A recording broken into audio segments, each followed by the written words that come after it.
We go with our channel player for the MVP team. The bottom right of Ohana in the red. We have our commander. It is Commander MVP King. Should be this MVP out there.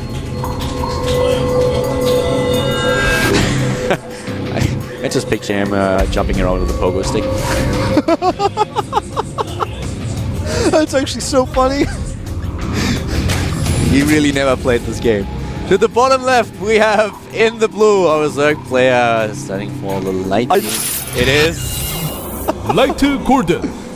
I mean, I don't know about this game, man, but people on pogo sticks make me laugh.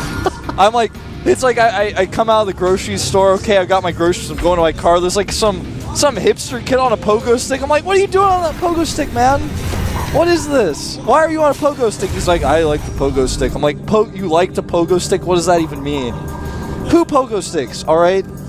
What is that? I think it's actually cool. I've never did it. I would probably die. You know what's cool, alright, is unicycling, or riding one of those weird skateboards where you have to like shake your hips left and right to make it move. But pogo sticking is not cool, man. It's not even hard. You just bounce up and down. Might as well go sit on a swing set or a seesaw, alright? We have a 2-Rax here coming out from Keen, his second one positioned in a pretty tough to spot location. It's not going to be spotted. Yeah, let's see how much damage he can actually do. The problem is, since they changed the timings for the barracks and everything, 2-Rax has not been that effective anymore. We've seen it occasionally that players just play too greedy and are punished by early double barracks. But this is going to be, well, very interesting as Golden starts with the pool, doesn't skip too many corners, and should be able to defend against this. Yeah, you're exactly right. I mean, unless he makes a mistake, he should be able to defend this fine. And Keen's probably not counting on winning with this push or anything like that. He's just putting some aggressive pressure on his opponent. He's pulled a total of, it looks like 3 SCVs, including the scouting SCV, which is very common. Interesting position for the first bunker. Yeah, he's building it on the bottom of the ramp. And the thing about this is it's far away from the hatchery, but for that reason, to pull drones is like, well, it's really far away, you know? Yeah. And he's going to have a bunker to fall back to if it's not dealt with. There's the second one, but well, Keen is probably, Golden's probably just looking at be my guest. This is, well, this could potentially work, but the Spine Crawler's on the way. I don't really This is the key man, the second and third Marine. Too many Zerglings. Too many Zerglings. Drones as well. He doesn't take any prisoners here. Nope. And he is going to have to cancel. Doesn't even lose a drone. Nice pull there. The Spine Crawler will be done in time, and he will be able to defend against this. Yeah, Keen will probably start his command center very soon. In fact, I'm surprised he's even trying the second bunker here. It's very likely not going to work. Well, I don't want to lose that SCV! Even if the bunker is up, what's going to... It's not in range of anything. It's not even in range of the ramp, and I think that may have been what he was trying for. If you get a bunker in range of a ramp, that means any unit that comes down it will take damage, but I don't think it's even in range of the ramp. No, I don't think so. We have the expansion now, so Keen is following this up. He just tries to put a little bit of pressure onto Golden, but Golden will just sit there and be like, yeah, well, you can build your bunkers all day if you want, but you're not going to target down anything anyways. Very true. I mean, he's forced to make a second spine here because he doesn't know if it's like a 4-Rax follow-up off one base or something like that, so he's got to be a little bit careful of that. Notice that he's positioned his units on the ramp. That means any drone or any Zergling that comes down will take some hits, and then if he tries to kill the bunker or those units there, the bunker is there to follow through. He will put the second Spine Crawler into position. That's exactly what he does right now. I thought he was potentially going to build a bunker on the high ground. I was like, that's really weird. That doesn't even make sense. But that's not what he's going to do. He's just coming here to scout. Would have been shut down immediately. He does see the second gas, though, which is pretty huge. It's canceled right away, though. Very smart. Takes down the SCV now, and look at this. The Spine Crawler is now in position to take down the bunker, so he has to fall back.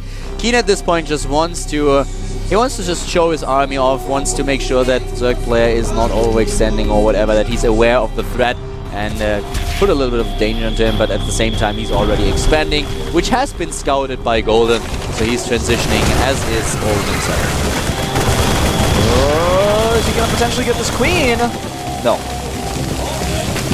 Maybe? No. Just trying to figure... That's what Keen is thinking right now, and in his booth he's like, wait a minute! He's like, do I salvage the bunker now? And he's like, nah.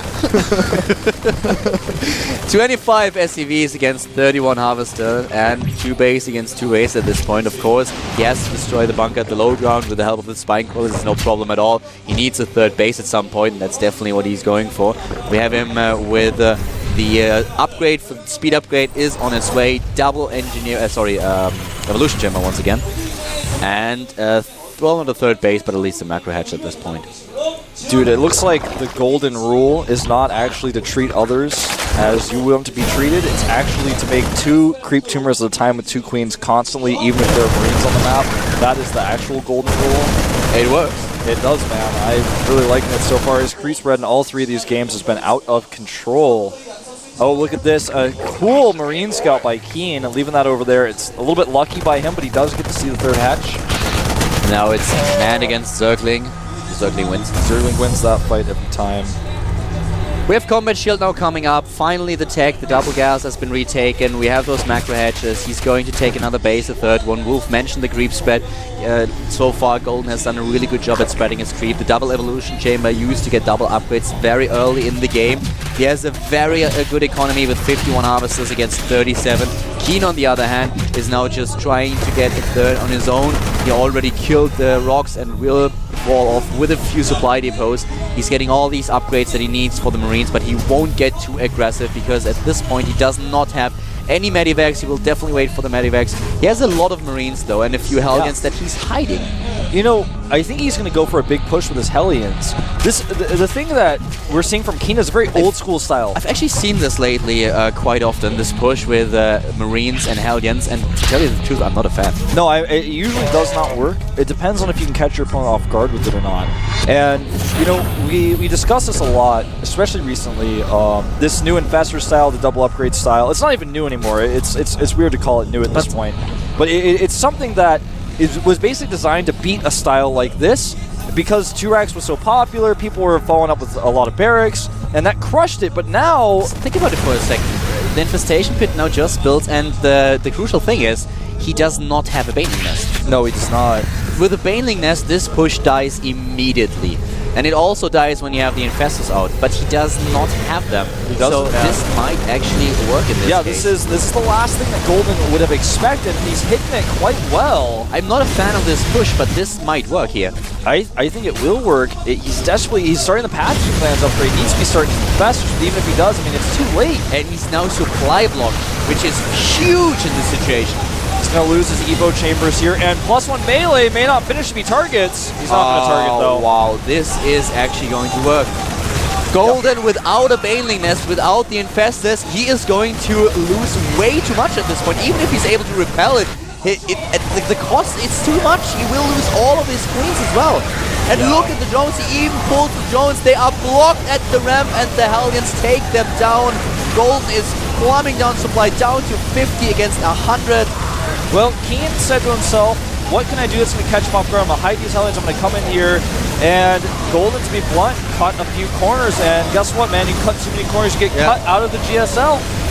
I'm not a fan by this push because you are kind of hoping that your opponent does not have a Baneling Nest. Yeah. If your opponent has a Baneling Nest, you will die. Yeah. Because he sees you early on. It's hard to even retreat with this type of push. Good luck in your next round, says Golden. And that is it, man. The game is over. Keen was able to take it with his push. He relied on Marines and Hellions, the push that we see occasionally. This time it worked. There was no Baneling Nest for Golden.